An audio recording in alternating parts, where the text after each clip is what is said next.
আবু আম্মার জুনুনি রোহিঙ্গাদের পক্ষে, মুসলমানদের পক্ষে মর্দে মুজাহিদ, আরবের একজন, মদিনা ইউনিভার্সিটির একজন টিচার, নিজের আরাম আয়েশ যশ খ্যাতি সব বাদ দিয়া রোহিঙ্গাদের অধিকার প্রতিষ্ঠার জন্য, মুসলমানদের অধিকার প্রতিষ্ঠার জন্য অস্ত্র হাতে তুলে নিয়েছে।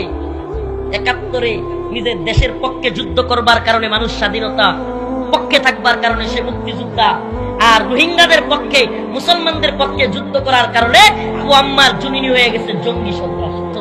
আজকে প্রেস সচিবের ওই বক্তব্যটা যমুনা টেলিভিশন প্রচার করছে। যমুনা টেলিভিশনের নিউজটা প্রচার করার সাথে সাথে আমি একটা কমেন্ট করেছি প্রেস সচিবের নিচে, কিভাবে সমস্যার সমাধান করবেন, কিভাবে রোহিঙ্গাদের ফেরত পাঠাবেন, যেই রোহিঙ্গাদের পক্ষে মুসলমানদের পক্ষ থেকে জিহাদ করতেছে আবু আম্মার জুনুনি, সেই আবু আম্মার জুনুনিকে আরাকান আর্মি কিছু করতে পারে নাই, যে আবু আম্মার জুনুনিকে মায়ানমারের সেনাবাহিনী কিছু করতে পারে নাই।